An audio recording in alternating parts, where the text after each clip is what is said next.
Without much ado, let's go straight into it. I've got so much to share today. Yeah, you can see, you can, like Mayokun said, you can use our email to reach out to us, mcap.info@gmail.com. And Mayokun will be there to respond to you. Okay. Let's start. And we're going to start with why. And I think this is very, very important. Let's start with why. If the purpose of something is not known, they say abuse is inevitable. And although we're going to be talking about career development plan, but let's borrow a leaf from Simon Sinek and start with why. Why? Why are you doing what you're doing? Why do you need to plan your career? Why is even career important? And I want you to know that your career is a means to an end. It's not an end in itself. So next slide, please. We're going to start with why before we talk about how and what. Yeah, if you go to the next slide for me, Josh, and you will see, and why do we need to start with why? Because when you make a decision based on a strong why, then you own it and it propels you forward. When you know this, the reason, for example, maybe you got a diagnosis and say, you need to run away from a particular food. And the doctor say, if you want to stay alive, you need to, you need to, you need to stay away from this particular food. That's the reason. You will discover that you get to do it with all your energy, make sure you wash it. But if somebody just say, I just want to advise you to stop this food, you say, why? The next question you're going to ask is, so only when we know why we do things do we feel a sense of purpose and belongings. And that is why it is a much more powerful way of getting us to decide. When you know why, when you are convinced of your why, then it makes it easier for you to decide. And so before we dive deep into today's class, I'm going to be asking you to think about your why. So, and this is where the main problem lies. We have people, all of us at some point in our life, that we know that most people can explain what they are doing. You can say, yes, this is why I'm doing what I'm doing. Some can even explain how they do what they are doing. You can tell us. But when you ask them, why are you doing this? Why? What is the reason for this? And as an engineer, and I've come across a lot of standard. For example, you talk to operation staff, and they say, this is how we've been doing this for the last 20, 25 years, 3 decades. And you ask, they are very good at that. Why are you doing it this way? And they cannot explain. And I don't want to go into some of the cost implications, a lot of risk associated with doing things without understanding the why. So I'm going to spend some time today to let us understand. And those questions about why will be answered by you. Why are you doing what you are doing? Next slide, please. So I'm going to okay. I have a lot of questions here. Thank you. Yeah, please, if you want to, thank you, Josh. And I want you to take your pen. You don't need to answer all these questions now, but I want you to take your pen. If you can't answer everything now, find time to answer, because your ability to answer these questions will actually help you. I tell you, if you cannot answer this question, everything I'm going to be talking about here will probably be a waste. Now, the first question is, what is more important to you? You ask yourself, what is more important to me and why? Don't forget, we are talking about career development plan, but you will see the way as we go along. Ask yourself, write it down. What is more important to me and why? Secondly, what type of life do I desire? What kind of life do you desire in a short term, mid term, and long term? What type of family life do you want? What type of family? And that's a very critical question. Ask yourself, what is success to me? And one thing I've experienced over my life is that success is a relative thing. Success, somebody we get a first degree and they will feel I'm on top of the world. And somebody will say, wow, that's a stepping stone for me. You need to ask yourself, and you will see how all these questions will come together. Another thing is that ask yourself, what frustrates me about my current life? You're looking at your life now. What is that thing in your life that frustrates you and why? What is it? You look at your life, you look at your abilities and your inability, your challenges, and you ask yourself, what is that thing that frustrates me so much? What is that thing that I dread? Another similar question is that, am I leading a life that aligns with my values? Some people are trapped in careers where they come back home, they feel guilty every day because of what they have to do at work or the kind of people they work with, the kind of things they have to do. These are, you need to answer that question. What really, what reality, and this is a very important one, what reality of life I don't want when I turn 50?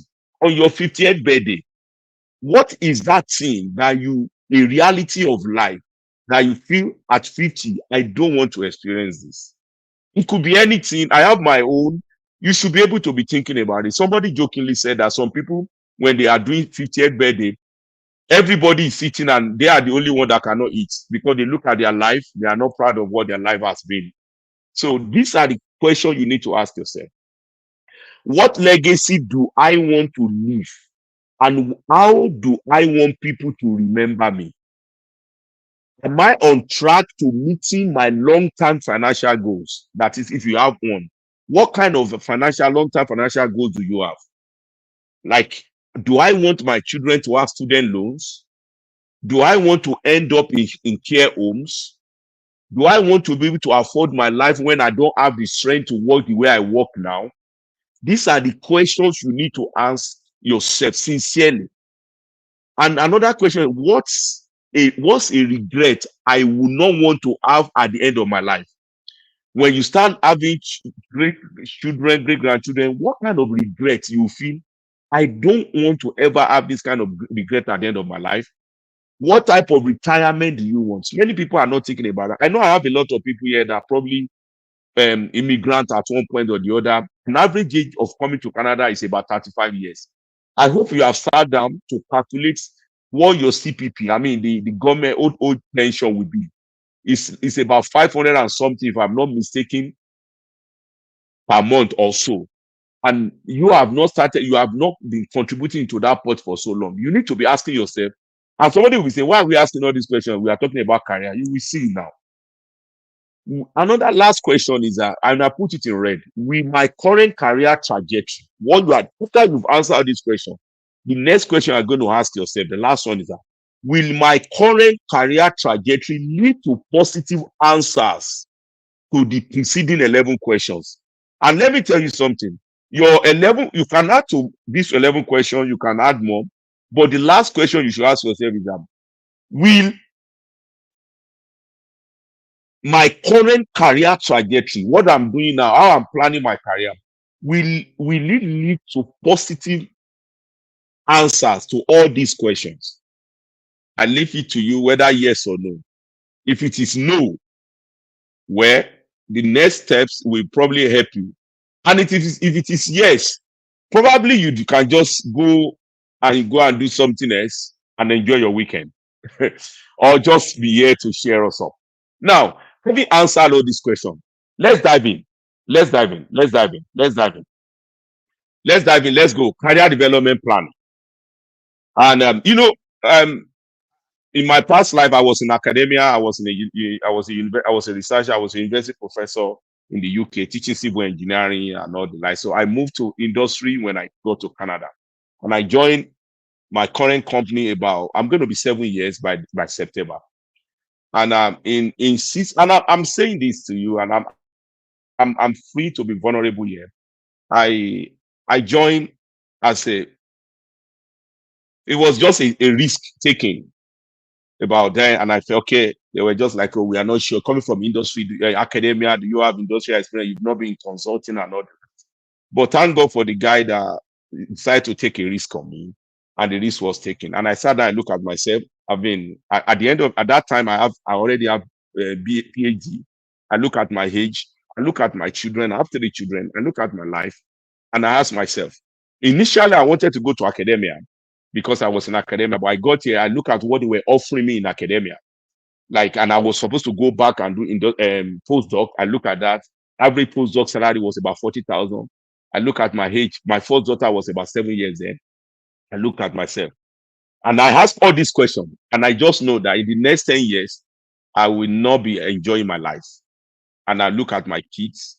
I want them to go to vacation. I want them to have enjoy life. I want them to live in a beautiful homes, have a good experience growing up.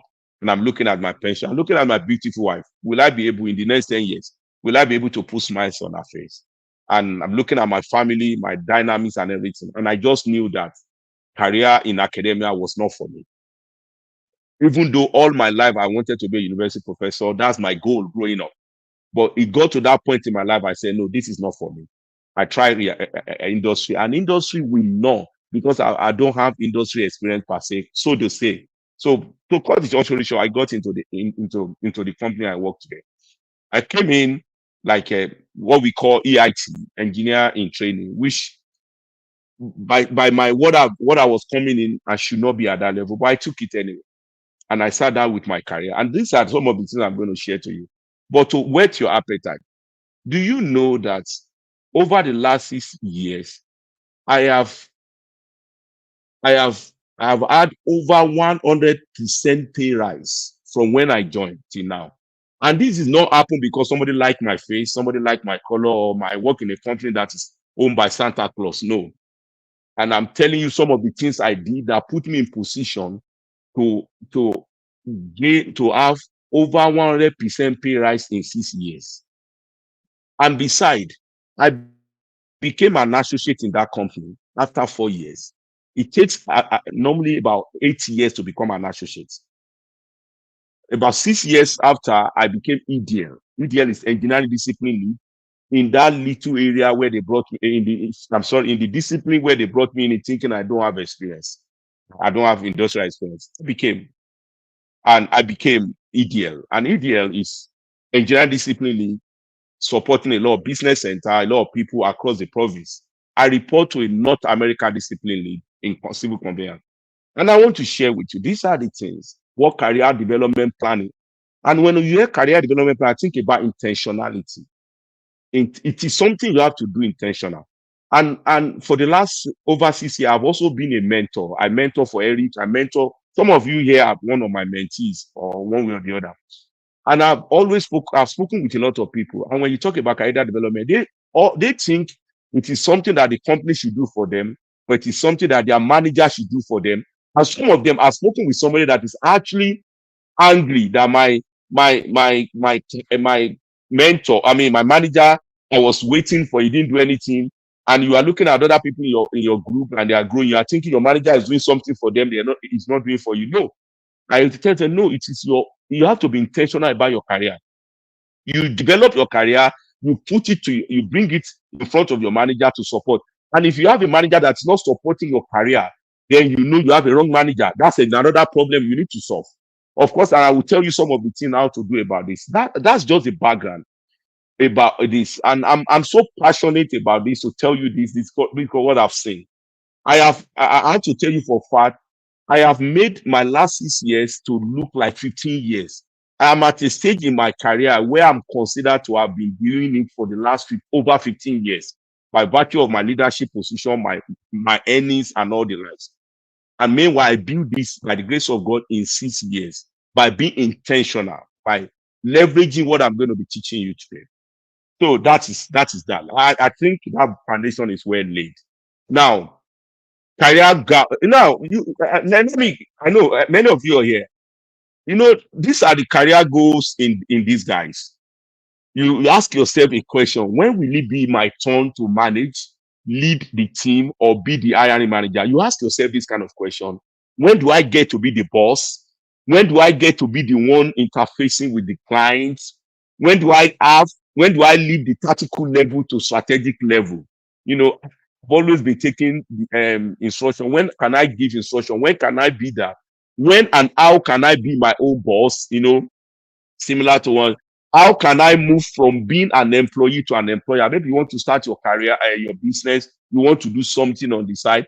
When you start asking all these questions, what you are doing is that there is a desire in your heart to go into career development planning? These are questions I call career goals in disguise. When you begin to ask this kind of question in this line, it's pointing to something, right? Next slide, please.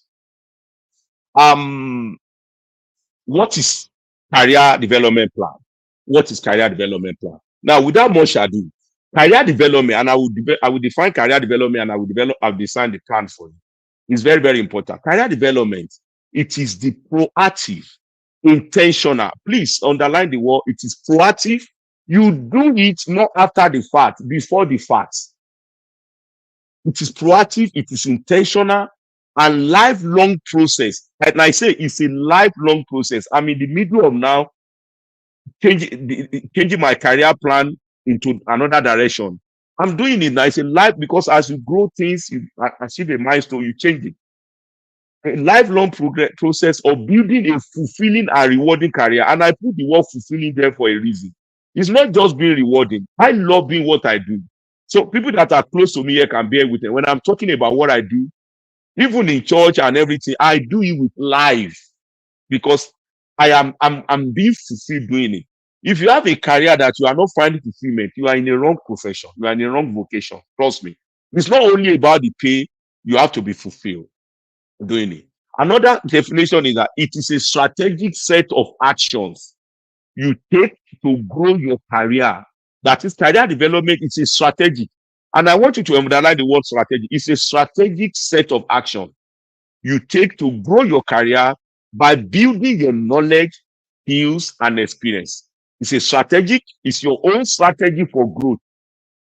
It's your own strategy for success. And it has to do with action. It's not passive. You take to grow your career by building your knowledge and skill. And on the other side, what is plan? The plan is a written account of the said action. In all the strategic action, your plan is a written account of the said action. You write it down. The dullest pen is sharper than the sharpest brain. So they say. Is that okay? Now let's go to the next slide, please. I hope you are with me. Take down your notes. Now, importance of career development plan. Why is it important? Why? And I've shared my own story with you. Number one, it will position you to move further and faster. Like I've told you, it position you. And let me tell you something. And people don't give you in the industry, especially many of you that are foreigners, your pigmentation and all the like. People don't give you something because they like your face. You earn it. And that's what your career development plan. People might hate you, but they cannot deny you some things. I have to tell you that. You walk into your year-end performance review with your shoulders high, where they have nothing to fault your performance, because you are working with a blueprint. It will expand your definition of success. Career development plan will expand your definition of success. It will empower you to achieve your definition of success on your own terms. On your own terms. It can be a elsewhere, it can be a compass for your future goals. You know, those questions, your career development plan can be a compass to achieving those goals. It can be a compass. Now, and I want to please, I know there's a passage in the Bible. It says the plan of the diligent certainly lead to advantage, but everyone who is in hurry certainly comes to poverty. So the plan of the diligent, that is Proverbs 21 verse 5. The plan of the diligent will give you an advantage. And I have that advantage. I have that advantage over my colleagues, over other people, my contemporaries, because I take my career, I'm intentional about my career plan. Now, next slide. So now let's go. I quickly want to talk about this. And I've had these people talking about corporate, now the question is this: corporate or personal career development plan. Some organizations tend to have especially some organizations that are more intentional, they tend to have corporate or what we call organizational career development plan. Your company might have it and everything. Yeah, it's good, but this is the question. I told you to start with why. When you know your why, you have to mm, check your why with your organization formal development program, because many of them may require you to be at a particular level or come with a clawback clause. There are some program, there are some training, there are something that your company might expose you to, but they will say you must be at a particular level before you can start enjoying those benefit plan. Or they will ask you, you can't leave us in 2 years, you can't leave us in 5 years, or so many things. And at that point, as you rise in a company, the scrutiny is more higher on you, because at that point you don't grow because of performance, you grow based on trust. I will talk about that. So you need to look at that. And they are generally tailored to meet the company business needs or goals. One of the things with formal development program or your corporate development program is that they are generally tailored to meet the company's needs, not your needs. Yes, not your needs. It is the companies, and may be restrictive, may or may not align with your own career goals. That's another thing. They may not align with your own career goal when you may be at variance with your why. Maybe at when you look at some of the corporate DC, if you are lucky and your career plan are in at par with your organizational career development, you are lucky. It's an exception. It's not in all the cases. But the company is all about profitability, bottom line. So, excuse me, you need to watch that. And I want you to say some. I want you to remember something. Remember, please remember, write it down. It is your life and career. Watch out for your own interests. Um, there will be some talk we have in future where I will be able to talk more in depth on this. When it comes to career, it doesn't matter what your organization is saying. We are for people, our people are our strength. Whatever, fine. But always have at the back of your mind, it is your life and career. It is your life and career. Watch out for your own interests.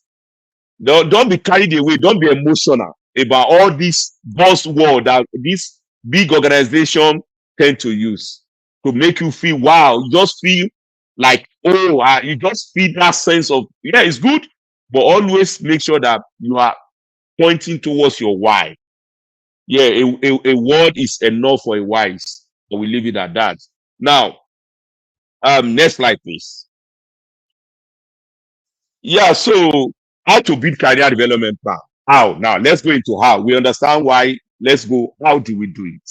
Now, to be honest, you don't have to do much. There are two things that are very critical to build career development plan. You need to have goals, smart goals for that matter. And also, you need to have commitments. You know, I did a talk, I think late last year about why some career New Year resolutions fail. Yeah, because people have goals, they have resolution, they don't have commitment to it. So two things are very important to be successful in whatever in your career development plan or whatever. You must have a goal or goals, and then you must create that commitment to follow your goals through. You know, there's this guy that I love so much. If you follow car sports, race sport, his name is Mario Andretti. He's still alive, thank God for his life. He said, desire is the key to motivation, but it is determination and commitment to an unrelenting pursuit of your goal or commitment to excellence that will enable you to attain the success you seek. Mario Andretti is one of the most successful driver in the history of motorsports. So he said it's commitment and determination. If you have these two things, then you are almost 50% there. Thank you. So my why prepare me to complete, you know, I will sit here some of my this thing. You know, when you see, and that's what I was talking about, you need to have your why. I enrolled for my MBA from at University of Alberta, September, fall of 2021. As a part-time student, I have up to 7 years to finish it. But I decided, some of my colleagues might be here, I decided to run my MBA like a full-time. A full-time student in U of A, you will spend 2 years to complete your MBA. Don't forget, I work full-time. I'm a family man. I'm busy in church. I have other things I do. I mentor. I have this program. I do a lot of things. Most people, And I look at myself. What is my why? Because of my why. The reason why I'm doing my MBA, I know why. I know 7 years is not will not cut it because I'm strong. My why drove me to finish my MBA like a full-time student. I finished it in 2 year record time. It's not because I was crazy, it was because my why was driving me. I knew why I wanted my MBA. I wasn't doing my MBA because I wanted to do MBA. I was doing my MBA as part of my career development plan, and I knew I needed it now. So 2 years, I had to put aside every other thing, every other necessity. Of course, I have support of my wife cleaning the mess after me. Thank you for me. So your why made me to say, what's commitment? I committed my why. Your why is very, very important. Don't forget. Why are you doing what you are doing? Next slide. So the step one, we have about 7 steps, and I will run through them. Step one, um, is self-awareness and self-assessment. You need to start with self-awareness and self-assessment. And why is that? Start with SWOT analysis of yourself. You need to start. You need one of the things. There's one of the somebody I love listening to, Jim Rohn, by the way, of blessed memory, one of the powerful voices in America history. He's a very good motivational speaker. I've listened to all his podcasts. He said sometimes, he said, every time you are facing a challenge or that somebody is troubling you, he said, this is how to know who is responsible, who to be blamed. He said, go into a bathroom, you will see a shiny thing on the wall. Whoever you see, when you look at that shiny thing on the wall, is the person to start with. He's talking about yourself. Your career development starts with self-assessment and self-awareness. You need to know what drives you, what you like, what motivates you. So you need to do that self-assessment and make sure you know your strengths, you know your weakness, you know the opportunities, and you know threats to all your career development plan. Second point, look inward to understand who you are and what is important to you. Who are you? What kind of are you like? For example, me, when I look at, I know I'm not a manager, I'm a leader. There's a difference between a manager and a leader, and people that work with me they know I'm not. Because of that, I look at my career. I need to build a career which will put me in position to lead people. And what do you do as a leader? You just create an environment for people to try. You create an enabling environment for people to be successful. I'm not a manager. I'm not a taskmaster. So I know who I am, and I'm building my career in that. Also, you need to know interest and passion to help explore potential career paths. You need to know your interests and what are you passionate about.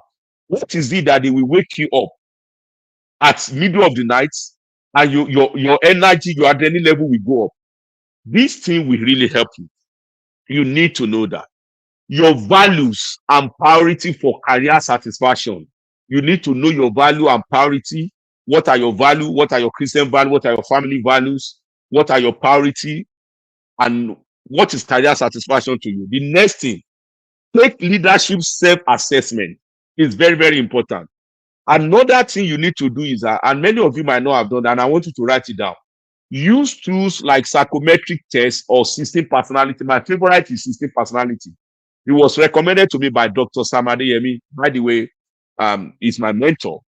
So when I did this system personality, oh my God, it was like a magic. It tells me exactly everything. So do it.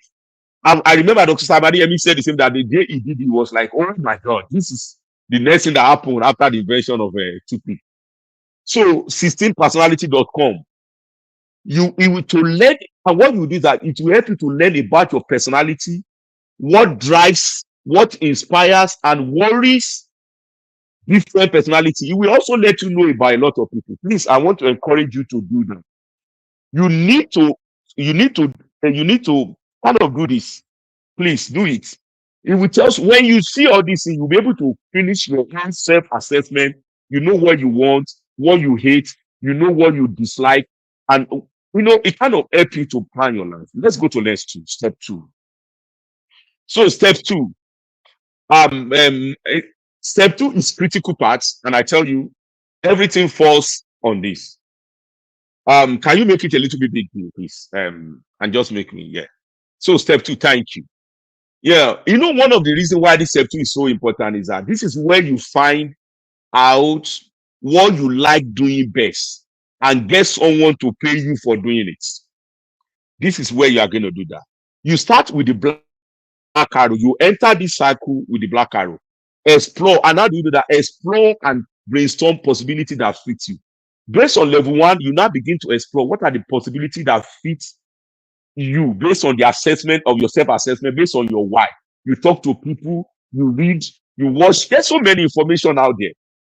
And then from that, go and you consider external market externality. If you listen to my presentation on March in December, I did an extensive teaching on market global trend that can affect your career. And I'm going to do a training on that alone because that was a long one. When you are developing your career development, always identify what are the market externality, what are the global trends that can affect you. For example, if you want to do a career that AI can do, then you are looking for trouble. And there's a chart I put in the middle for you to see. And this is a chart that shows that the US role as a manufacturing superpower has been overtaken by China in this century. You can see why there's so many externalities to that. If you are in North America and you are doing a career that can be done by China, by cheap labor in China, you need to think about it. You see over the and don't forget that Indian, with their overgrowing population, is going to overtake China today. So think your career. You can go back to that video I did extensive. I talk about IT, new generation of age and all the demography. You can do that. I'm not going to waste more time on it. Also, go in the short term, focus more on being and less on doing. I told you, one of the reasons when I joined my company and they were offering me this, I looked at it, okay. And I was so excited because I saw the opportunity of being what I wanted to be. So it was not more about doing. I said, don't worry, give me whatever you want to give me. Give me the opportunity. I see the opportunity of being in this company. And I give kudos to the leadership of my current company. So when you are developing your career, focus on what you are going to become, not what you are going to be earning or what you are getting now. Don't be short-term focused, be long-term focused. That's why I say be long-term minded. Do not forget your why. Then move to networking. I can't overemphasize this. One of the things, and that's one of the things that made, as we'll be going on in this platform, I encourage you to join us on all these places, subscribe to our this team. There are so many other things we are going to be doing. We're creating network as we grow, as God will be helping us. Network is priceless. Speak to people already in the space you want to occupy. Bishop Oyedepo once said something. He says, stop following them that are explaining the promises. Follow them that have obtained the promises. So I cannot overemphasize that. Do your research, read books, watch less home movies. Read books, do research, talk to people, do things that will add value to you. And then move to the last stage, which is narrow down. At this point, because you know your personality, you begin to now see, excuse me, yeah, sorry. Now, narrow down decision, make decision, which may include career pivoting.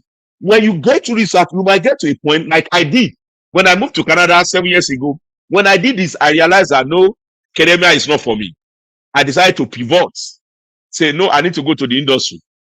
And now in my life, when you are doing things, you might at this point, maybe I need to do something else. Right? That is one of the things. Maybe I need to probably do one thing I will teach you on this call is called career stacking. Do I need to do career stacking? So yes, career stacking is just about being a specialist in one or two, more than one area. You are a data analyst, you can be a business analyst, right? I'm a subject matter expert in 3 fields, in 3 areas. I'm a subject matter expert in asset and infrastructure management. I'm a subject matter expert in inspection, condition assessment, and trenchless rehabilitation of pipelines. I'm also SME in trenchless construction practices. These three areas I operate at SME levels. Keep me busy all year and keep me very relevant. Some of these things you might want to do. Do I need to? That's what people call side gig, because you are trying to work towards your why. Does that make sense? Now let's go to the next slide. So this is an example, step 3. Once you know the career path, you now create what we call career map. And I have an example up here for you. You create a career map. And I want to say something for you here, please. And please take it, write it down. And I put it here. Every time there is one thing we need to have in mind, you have to have this thing in mind. Let me read it from my notes. We live in a world driven by profitability. You can bring me up, Josh. We live in a world driven by profitability.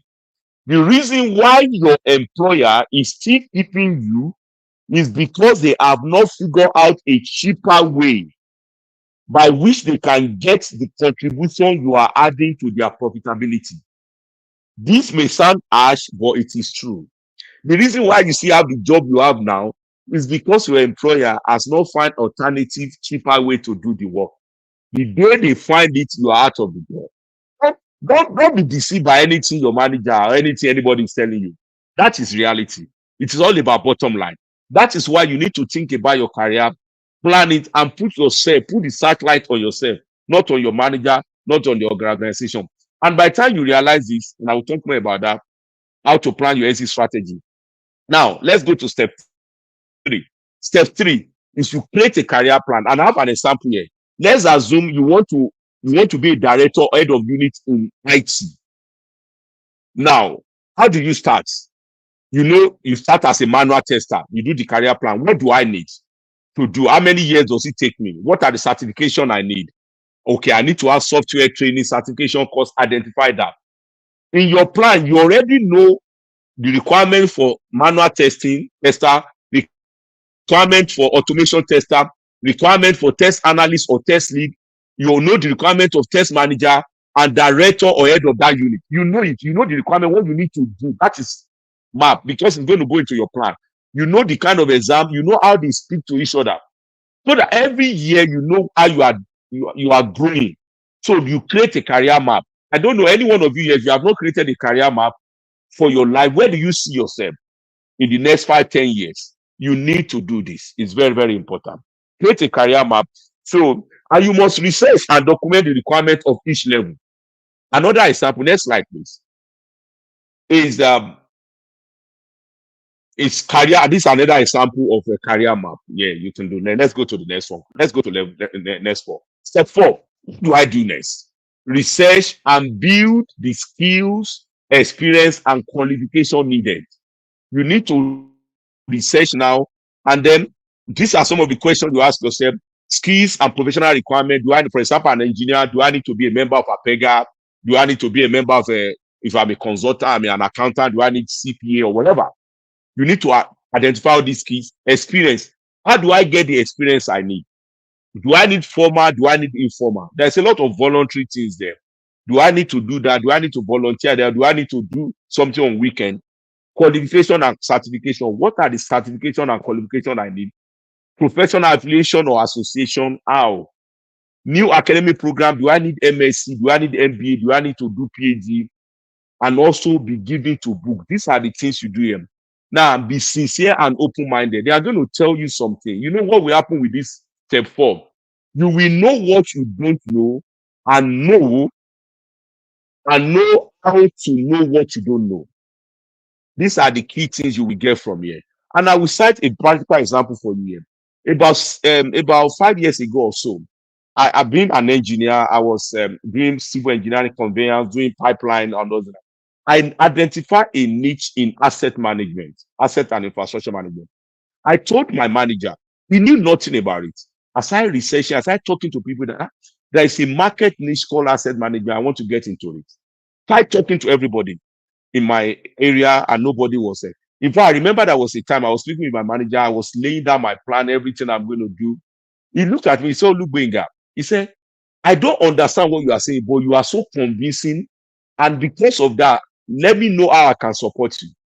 I say, you know what? I have a lot of examinations to do, certification, about 7 of them. I need funding from the company. I say, you are so convinced. Even though I don't understand what you're saying, I can feel that you have done your work well. And the guy approved all my payment. So one of the exams was about 4,000 USD. It's in the University of in the Louisiana State University of Technology in the US, and so many things. So you need to be able to do that. I started asking. Luckily, when I was talking to people, I was connected to my mentor, Dr. Late Avakid. He's based in the US. Is our North, he works in the same company as mine. Is our North America discipline, asset management lead. So it was the one that told me what I needed to do, the certification I needed to do. I said, really? I listed everything. 7. I understand my why. In 1 year, 1 calendar year, I did 7 certification, all applicable certification in asset management. In fact, there was a program I was talking about in the Louisiana State University. It was supposed to be for 6 months. I completed everything in 3 weeks because I understand my why. By the end of 2019, anything in asset management I've completed. I started connecting. I joined CINAM. I joined IAM. I joined AMP in the US, connecting with people, in the industry that I'm interested in this. In 2020, I won a global award in asset management. A global award in asset management. I was supposed to go to UK for that award and this was not because it was it was highly contested award because of the effort I put in. Following year in 2021, I won a similar national award in Canada. They call it CINAM Award in asset management. This is when you understand your why and you put your energy into it and you start connecting with people, winning a global award tells me that was a testament that I was doing the right thing by connecting with people and doing everything I needed to do. So it was awesome. So let's go to the next slide.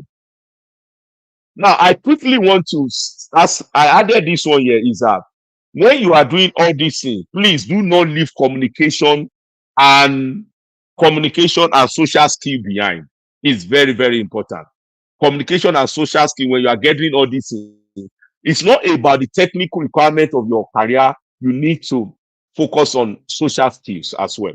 There was a day I was traveling now. I think I was going to the US for work. I was on a flight with a lady, a couple. They sat beside me, and I was reading my book, and the lady was very chatty. She might probably be on this call, and she was talking to me. What are you reading? I was talking and I noticed that she was really socially inclined. I started talking with her.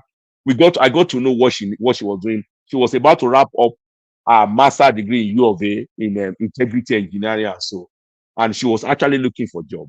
I gave her my card, started mentoring her, hook her up with some people in my company. She was giving orders. People review her resume. Today, she's gainfully employed. She might be on this call. And so many other people like that. I've met somebody that just socially connected with me on LinkedIn and reached out to somebody in Stantec and say, you know what, there's a job you advertise. I'm interested. And say, oh, how did you get to know? He said, I got the link from my mentor. He said, your mentor? He said, yes, my mentor, Dr. Ibikunle Gbenga. I said, wow, I work with Gbenga. If Gbenga is your mentor, then you must be a good guy. The rest is a story. The guy has been with us now for more than 3 years or so. So social skill is very, very important. You see the chart I'm showing on the screen for you. That was a study done to compare mass and social skill, how this thing, cumulative change in employment share by occupation, task intensity. As you can see on that chart, people with high social and high math, they tend to advance in their career. But people that lack social, low social, you see, their relevance in career place is dwindling. Their relevance in career place is dwindling. So please don't forget that. Sometimes I'm introvert. I don't like talking to people. Yes, again, if that is your personality, you need to look at your career path. Maybe you need to do something that you just need to sit down in a lab and be talking to chemicals, reagents. But if you really want to grow, and again, tell something. My Dr. Samari Emi once told us that he was He used to be a very strong introvert, and many people that know him. But when you see Dr. Samadiyem today, you can't say he's an introvert, but he was. But he train. You can train yourself. It doesn't mean you should be talking anyhow. You can train yourself out of what you want. This is part of the development. Let's go to the next slide, please. Yes, step 5, evaluate your future. Yeah, and this is very, very important. Evaluate your future in your current company. Now, when you have done all these things, you need to evaluate your future in your current company. Please. Now, if you have done all this and you identify the career path you want to follow, you can carry your boss or manager along. If you find opportunities and alignment in your current company and the culture is favorable, with emphasis on the word culture, with a better understanding, your leaders are more likely to support your goals. That is another thing you do when you identify this thing. If with better, you can tell your manager, this is what I want to do, and they can support you.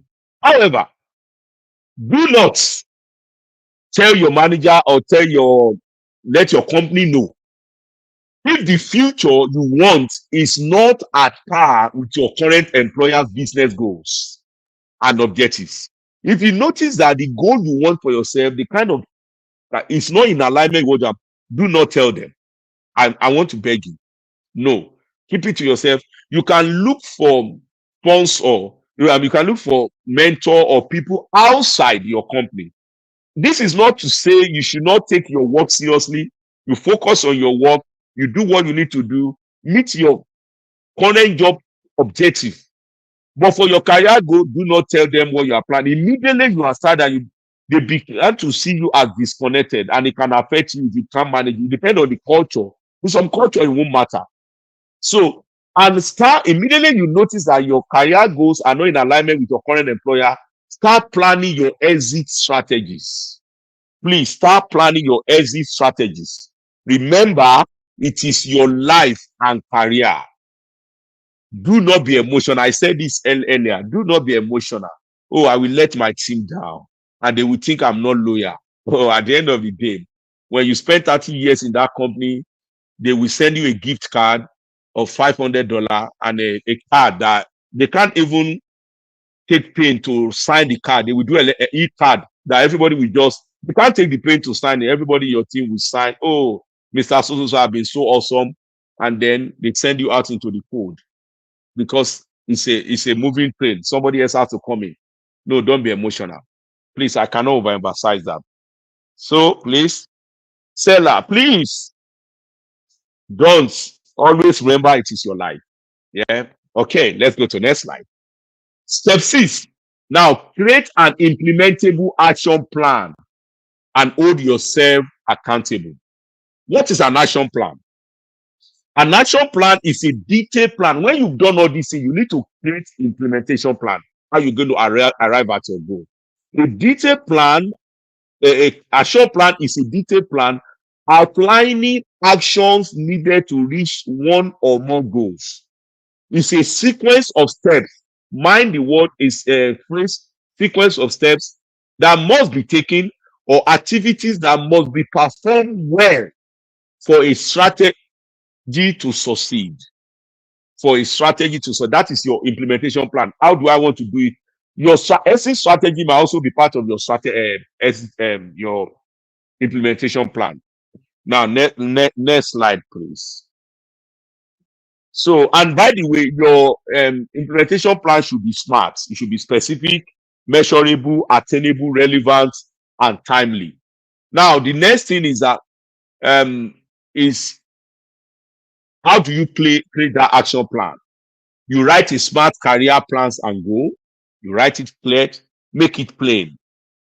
Yeah, and then break down tasks and activities to achieve them into manageable and achievable bits. Now, there's so many things, like in my own goal, I look at my goals when I spoke with my mentor when I wanted to go into asset management. And by the way, and the reason I'm saying asset management, this is a sector that is, just as I thought about it, it is paving a lot of ways an opportunity for me. This has taken me to many places across North America. It has brought me into other areas of career, business I was that new. I work in aviation, I work in mining, oil and gas, transportation, building. That because of asset management, don't forget, I'm a civil engineer focusing only in linear infrastructure pipeline. But because of asset management, I am it's taking me to anywhere. It has widened my horizons. So we need to run now because of time. So break your tasks into achieve them into manageable and achievable bits. Remember Goldilocks rule. What Goldilocks rule is saying is that if you see the chart there is a zone between boredom and failure when you are trying to marry your motivation and difficulty. There is a zone. Don't make it too difficult. Something realistic. Create a realistic timeline to achieve them. Create milestones and process logs and create a feedback loop into the plan. Don't just, there should be a feedback loop. There should be milestones as well. And then hold yourself accountable and nobody else to be blamed. Yourself alone. Let's go to the next slide. Step 7, implement the plan. You see, what I want you to know is that your action plan is like a gym membership. Many of us have gym membership, right? So it won't work. You won't lose weight. You won't gym if you don't go to the gym.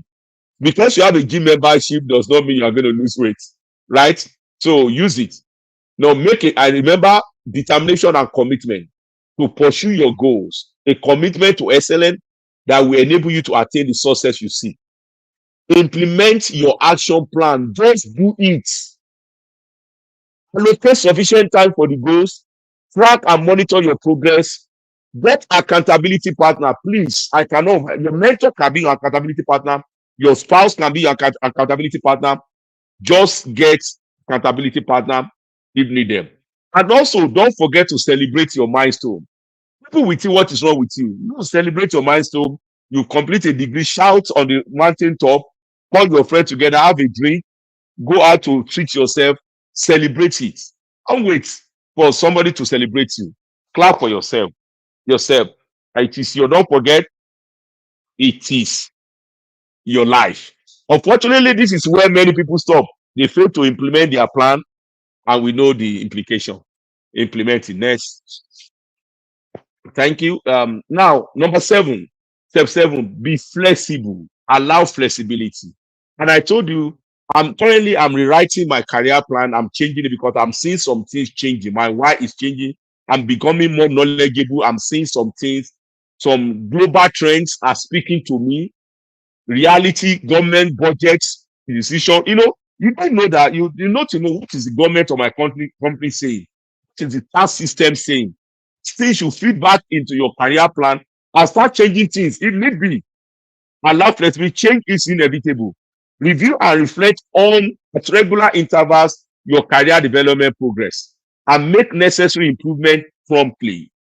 Intentionally seek feedback, intentionally, and also from the right people. Be open to changing your goals and strategy. Be open to changing your goals. Ecclesiastes 9:10 says, whatever your hand find to do, do it with all your might. Do it. Do it. Now, next slide, please. Thank you. Can we play this? And I came across this Stan Lee. Many of you might know Stan Lee. This is a powerful video. It's about 4 minutes. I think we should watch it. Can we play it?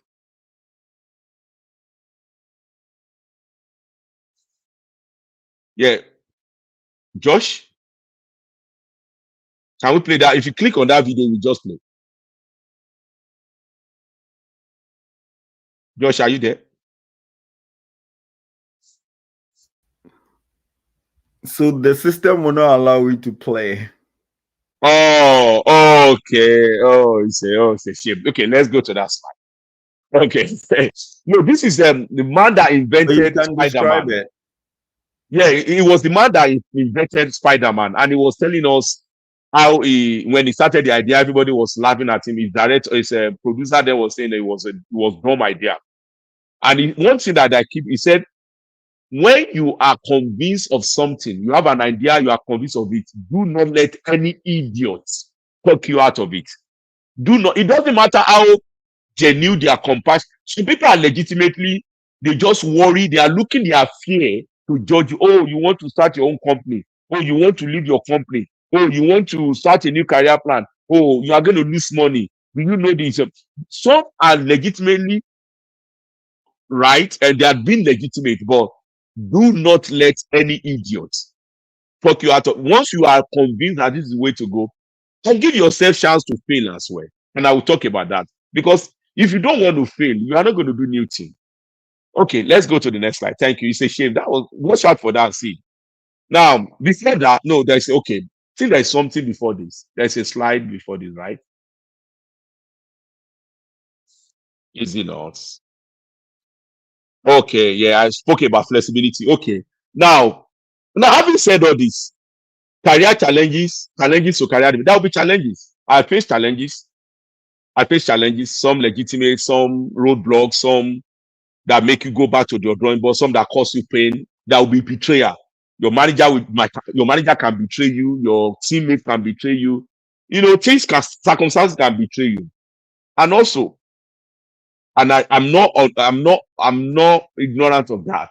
While there are obvious benefits to career development plan, it can also be impeded by limited opportunities. Your skin pigmentation or accent can be a barrier. Education background, lack of inadequate support, work-life balance, changes in trend, and requirement for continuous education. Some career needs you to go on study. Maybe you are not getting old. These are things. Also, self-doubt or inadequacy. You feel inadequate.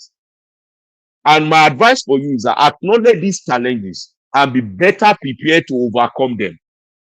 For me, as a Christian, you know, this is a platform for kings and priests. Kings rule, priests are more of relationship with a divine power. So this is where my priesthood fits in as a Christian. I understand my heritage in Christ, and I know what the Bible told me that I can do all things through Christ that give me the strength. And I know that God will make a way. This kind of thing, you know I learned how to pray, how to fast, how to ask God for help when I face challenges. And that's part of life. So be ready to face challenges and go on. And again, let me tell you something. Sometimes it's your fear. I was speaking to one of my mentors. He's a CEO of one of the fastest growing engineering firm in Canada. I told him my current career plan. He told me, and I told him I'm afraid. He said, "Oh, Gbenga, if you have not told me you are afraid, I will have told you you are not ready. That because you told me you are afraid means you are doing a big thing." And I've asked somebody, Dr. Somebody said that a lot, that if you have a goal and you are not scared, man, maybe it's not something worth it. So don't worry, when you see that fear, it's a testament that you are into a big thing. Next slide, please. Okay. Another key thing I want to talk about is that in all this, I've already spoken about all the things you need to do. Let me talk about the role of a mentor or a role of a sponsor. In any career development, in anything you want to go to, you need a mentor. I tell you, what you do when you get a mentor, you are standing on a giant shoulders. You are not trying to reinvent the wheel. You are leveraging. For example, if I have a mentor that has 40 years experience, what you are doing is that you are adding 40 years experience to yourself. You are going to be at advantage, definitely. So who is a mentor? Mentor is someone who supports, advises, guides, and all provides you with the right tools to thrive in your potential or professional life. Frankly, you can survive a long time in your career without a mentor. Because some people don't have mentor or they don't have direct mentor. I have some mentor that I've not met in my life. I've read their work, I've read their books, I've listened to their podcasts, and they have influenced me positively. So that might be yours. But ascending or growing in a career in an organization, especially without a sponsor, is going to be very difficult. And many of you know Kala Harris. Please, you can listen to her. She's awesome. She's awesome. You know, she has a TED talk she gave on how to find the person who can help you get ahead at work. Go listen to it. So he spoke about mentor and sponsor. Now, another person you need is a sponsor. Who is a sponsor? A sponsor is a person who will speak on your behalf in the top level. Behind the closed door meeting, you are not invited in. I have been privileged to have that in my career. I told you my experience. Oh, 6 years I've been, by the grace of God. But I tell you the truth, there have been some people up there that have actually spoken for me when I'm not there. There are some people that say, okay, this guy, he might not have the 15 years experience you need, but in the last 6 years, what I've seen, this guy is capable. So please, and you might, if you agree, you might prayerfully select all these things. But one thing I've experienced in my life is that in my career is that you seek a mentor. Like I told you, I started seeking a mentor when one was recommended to me. I reached out to him. I set up a meeting. Doctor, I want you to mentor me, and he started mentoring me. And myself, by the grace of God, I've mentored over. If I count, I've over 40 people I've mentored in the last 6 years. Many of them reach out to me, many of them through Eric, many of them on LinkedIn. And they say, you seek a mentor, but you attract a sponsor. Yeah, you seek. Oh, we see. Okay, thank you, bro, Pastor Peter. Yeah, we sit on the wings of the mentor to fly. That's correct. You seek a mentor, but a sponsor, you tend to attract them. And how do you attract a sponsor? To engage a sponsor, you use two currency. You read and listen to Kalahari's. He explained this currency better. A currency of performance and currency of relationship. If you are your performance, you see, let me tell you something. Let's assume you have 5 people in a team. Forget your color, forget your asset, forget everything. And the 5 of you were given something to be done, and they say, don't put your name on it. At the end of the day, if they were to pick the best, will they pick your work? If they cannot, forget. If they cannot pick your work, stop talking about they don't like me because I'm black, because of my accent, or my manager does not like me. No. You must settle the performance currency. Then, if that creates a platform for you to build relationship currency, some of you, they invite you to team bonding, you don't attend. You come to your office, you sit down in your office, you don't want to talk to anybody, you do your work, and you expect that you want to be a manager. You can't manage anybody because you need relationship, you need empathy, you need people skill, soft skill to do that. Next slide, please. So, sponsor, mentor. Now, towards rounding up, I want to pick some notes from a Price Pichet book, U Square. I love this book so much. It talks about change your personal rule for success. It's a very lovely book, small book, but read it. I've read it back and I gave it to my 9-year-old daughter to read as well. Change your personal rule for success as you are doing all this. If you want to accelerate your rate of achievement rapidly, you must search out and vigorously employ new behaviors, new way of doing things. You can't do the same thing over and over and expect a different result. It is called madness. Then quit trying harder. That's one of the things Dr. Price advised. More of the same usually does give you more of the same. You've got to shift gears. You have to follow new patterns of thought and action. Also, sometimes cut yourself some slack. Seek failure. It's not that you go out to fail. What he's saying that sometimes your fear hold you back from taking some steps because you don't want to fail, you don't want to be ridiculed, you don't want people to laugh at you. I remember I was speaking with one of my technical sponsors, and my technical is my sponsor, my mentor. I call him my boss. One of the best in the world for what we do. We're talking in a coffee shop, sharing my career goals and plan with him. And he looked at me, he said, "Oh, look at me. I don't want to sit down here 5 years down the line and you telling me that, doctor, I couldn't do those things because I was afraid." Because he said, "I will not be happy with you." That go for it. If you fail, you will fail forward. You learn one or two things, then you can come. And he said, by the way, you are a technical person. You always can start all over again. So please give yourself some slack, cut yourself some slack, seek failure if possible. It helps you find the edge of your capability. You know your limitation, you know your strengths. Unless you allow yourself to make mistakes to fail, you may never have the opportunity to test the limit of what you truly are capable of doing. Don't be too harsh on yourself. Now, that is it. That is the end. Last slide. I just quickly want to let's conclude with the words of the ancient wise king Solomon. Proverb 24, chapter 24, verse 3 to 6 says, by wisdom a house is built, and by understanding it is established, and by knowledge the rooms are filled with all precious and pleasant riches. A wise man is strong, and a person of knowledge increase power. For by wise guidance you will wage war, and in the abundance or multitude of counselors, mentors, sponsors, there is victory. So give yourself opportunities, speak, do that kind of thing we are doing. Go back to this video, and there's a lot of resources we have on this platform. I think I've come to the end of my talk, and we have time for, I know I've said a lot of things, question and answer. Thank you everyone for listening. Thank you so much.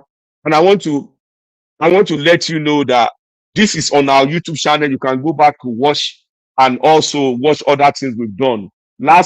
Our last talk was done by Coach Buki. It was awesome. No, also. So, okay, question and answer time. Thank you everyone for listening to me.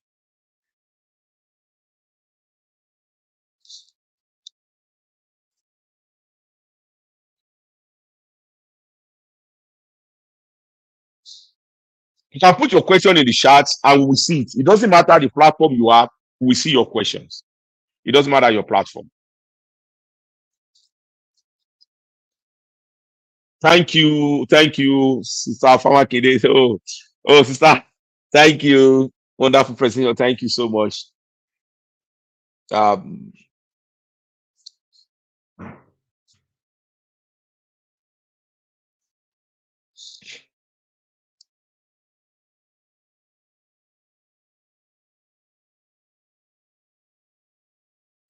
question and answer. Great presentation. Thank you very much. Thank you. How do you? Okay, I've seen one. Praise team. Okay, how to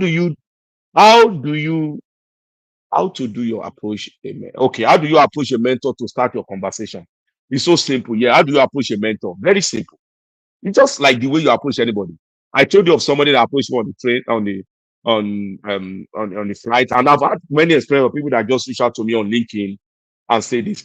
And I know many people that by just reaching out to me on LinkedIn, I've been able to help them secure a job, and they're doing fine. Many of them might be on this call. Nothing is made up. They just reach out, send message to me, and we start talking. Just reach out to them. The same thing I did for my mentor when I just sent message. Or in some cases, if you know somebody that knows the person, you can just let the person introduce.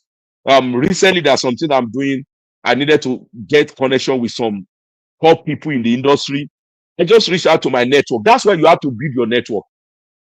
I just reached out to my network. I say, oh, I'm trying to speak to the CEO of this particular organization. I say, I know the person. And they arranged the meeting for me. We met in downtown at meeting for coffee. That's kind of the thing. You talk to people or reach out to them directly on LinkedIn. If they are within your company, just send an email to them. Right? And you approach them. Don't be shy. This is what I want you to do. I'm looking for and tell them your career goal, your plan. And I think, and of course, you must have researched your mentor before you say this and talk about what they do, why you are fascinated, why you really want them, and then that's it. So it's as simple as that. Okay, thank you very much, Eniola. Yeah, this was really informative session. How does your educational background hinder your career success, or can hinder it based on your experience? Oh yeah, good question. Yeah, for example, if you identify that now, I'm a civil engineer by training. I've done all my first degree in civil. I have first degree in engineering, second degree in engineering, third degree in engineering, and now I all of a sudden I realize I have passion for medicine. Then it's an hindrance, because then what do I do? It becomes an hindrance, but it cannot be totally an hindrance. What you do is that you are going to pivot. That brings about pivoting. You can have to do something different. But imagine, like, meaning some career, current education might not let you just pivot directly to some career because of parallelism between them. That can be a barrier for you. Now, meaning you have to do a lot of learning, a lot of relearning. But if I, for example, I'm a civil engineer and I want to go into data science, I won't do too much. My education cannot be a barrier to me in that sense. But if I'm going to something completely different, it might be.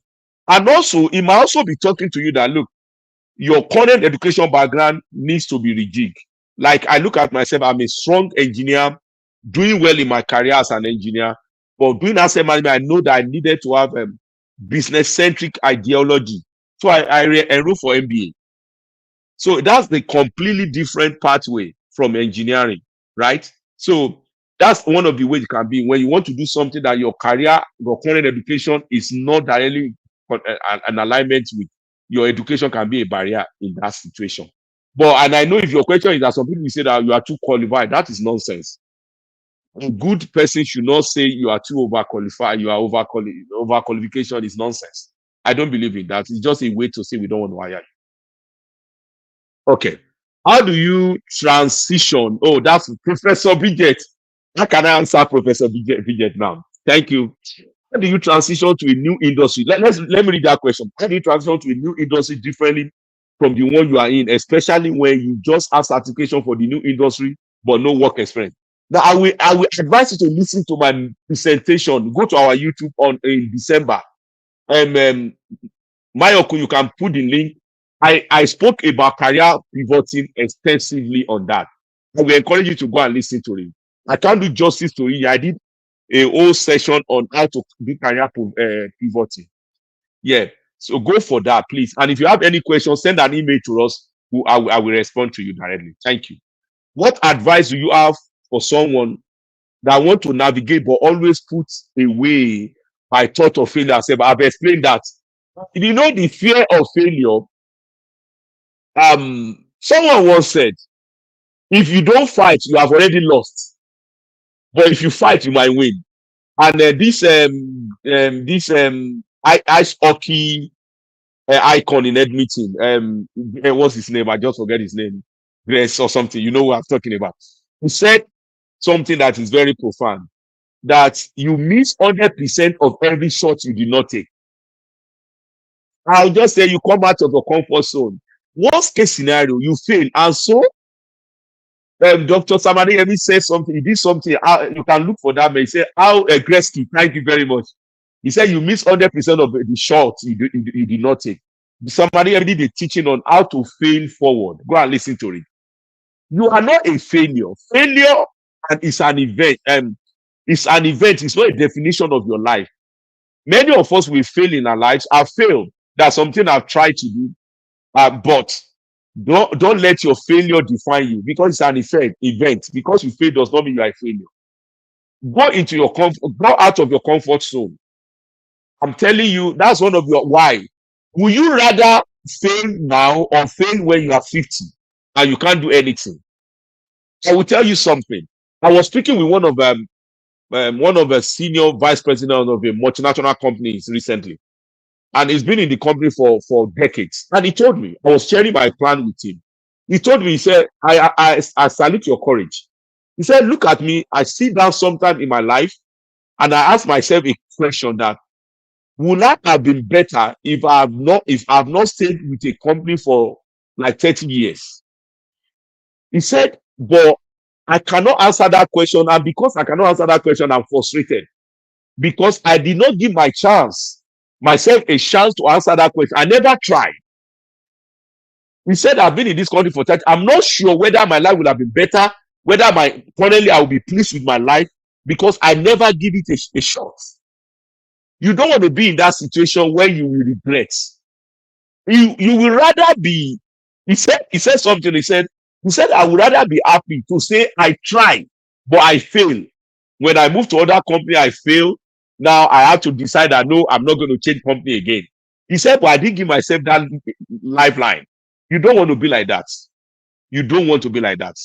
Failure is an event. We fail many times. In fact, it lets you learn about your capability and limitation. You fail forward. You learn. I remember when I started my PhD, one of the things they told us is that a bad result in PhD is also a good result, because what you will have done is that you will advance the knowledge about how not to do something. So that is it. That is not, and I know Dr. Bridget will bear me witness. We did PhD from the same university. Okay, have you had rejection from seeking out a mentor or sponsor? Yes, I have. I've reached out to some people and they never responded to me. And it's okay. There's what we call 10x rule. If you want to achieve one thing, you do 10 efforts. If you want to achieve 10, you put in 100 efforts. I think Grant Cardone, read that book. It's a very wonderful book, 10x rule. And I think there's another book written recently. I read from Dr. Sam. He said 10x is better than something. Okay, I have it in my library. Yes, I have. And that was a currently I was able to reach out to one of the biggest oil and gas company in the world, one of their senior vice presidents. I recently I had a privilege of sitting with him, having a coffee with him. I tried a lot of time to get in touch with him, but I didn't. But finally, I didn't give up, and he gave me audience. We are now friends, and funny enough, we start decided that we have other people in our network that we got to know. We are building a relationship. Don't give up, right? Yeah, there will be time like that. Yes. How do you distinguish between a worthy plan and the one that may lead to failure? Especially considering your perspective that if you are not scared about the plan, it might not be worth it. You speak to people. You see me talking a lot. I've spoken to a lot of people. I run my plan. I'm currently doing something. I'm in the middle of something that I'm trying to do about my career. I have spoken to a lot of people, and I'm not just I'm speaking to people that have done it. I told you, I cited an example of what Bishop Oyedepo said, that speak to people that have obtained the promises, not people that are explaining it. Look for mentor, sponsor. Talk to people that have achieved what you want to achieve. They will tell you so that you don't make their mistakes. Reach out to people in your network. Start building network. This is what I'm trying to do. Read. There's a lot of podcasts doing what we are doing now. Talk to them. This is what I'm planning to do. These are my fear. And you see, now they tell you a lot of things. And I was speaking to one a founder recently, and he told me, he said, after we spoke for like 1 hour, 30 minutes, he said, I want to tell you something. If you are thinking in your head, when you look at all your plan and you are thinking you are crazy, he said, that is right. That means you are doing the right thing, because I felt the same thing. And 5 years down the line, I am grateful that I took the step. That word kept ringing. And because at that time, I was actually thinking, am I not crazy? This plan I'm having, am I not crazy? And the guy just said that one. I said, yes. He said, sometimes when you are doing something big like that, or you want to come out of your comfort zone, you will begin to think, I say, am I crazy? Am I reckless? I'm not saying you should be reckless, but that's why I quoted the proverb I quoted for you the other time, that in the multitude of counsel, there is a safety. So don't forget that Proverbs 25 verse 6, 24 verse 6. For by wise counsel, wise guidance, you wage war, and in the abundance or multitude of counsel or counselor, there is victory. Yes, you just have to surround yourself with good people that are going somewhere. And let me tell you something. Even you don't need, even the people you surround yourself with, if you surround yourself with naysayers, it cannot be done, it cannot be done. You cannot get it done. Like, surround yourself with people that are positive. I have some of them. I remember that was the time I wanted to do a big building project, and I was having cold feet. My wife called one of my friends. He called, and the guy called me. I was going to mention his name. He said, Gbenga, what's your fear? And I told him. He said, is that your fear? He dissected the number for me, and I saw it. And this guy was free to talk to me. He was not, even though I wanted to do something he has not done, but he was able to convince me. Say, no, it's not wrong. The rest is story today. So surround yourself with good people. Okay. As a follow-up question, in the face of significant failure, how do you personally take care of yourself and adapt to an individual? Adapt, yes. Question, good question, good question. And the answers to this question is actually not what we have said. When I was telling you how to do this thing, I think 17, I showed you a ring. It's a cyclic thing. You can go back to your plan. Where did I get it wrong? Talk to people. This is what I've done. This is what I got. What have I done wrong? We call it auditing. You audit your process, audit your steps, because sometimes it might be because of your actions or your inactions. So when that's why in the multitude of them, go back into the process. Where have I got it wrong? It's just about going back to drawing board. And I tell you, if you get the result, look at the success story of successful people, you will notice that these are people that have failed multiple times. We can fail. You can get to a dead wall that nothing is working. That does not mean you are a failure. Maybe that is not the way to progress. Go back to your drawing board, look at your why, and chart another path for yourself. Create another path for yourself. That's why I cited the example of PhD. Because you get a bad result after your 4 years of result does not mean you are a failure. You still get your PhD. What you have done there, you have identified ways not to do that research, not to solve that problem. Thank you. Yeah, positive. As a follow-up question, yeah, thank you, that we are very informative. Any other question? Yeah, 10S Rule by Grant Cardone. Yes. Very good book. I've read it. I have it in my library. I have a lot of books in my library. And Give to Book. Thank you very much. Excellent presentation. I appreciate all of you that have joined us. Rena Bonke. Okay. This has been another resource. I was saying, Rena Bonke on my show. That's Victor, right?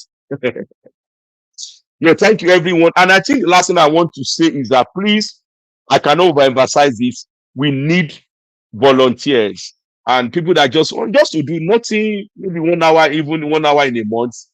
And so join us, send an email to us, join us mcap.info@gmail.com. And also join us, like us on social media, share this with friends.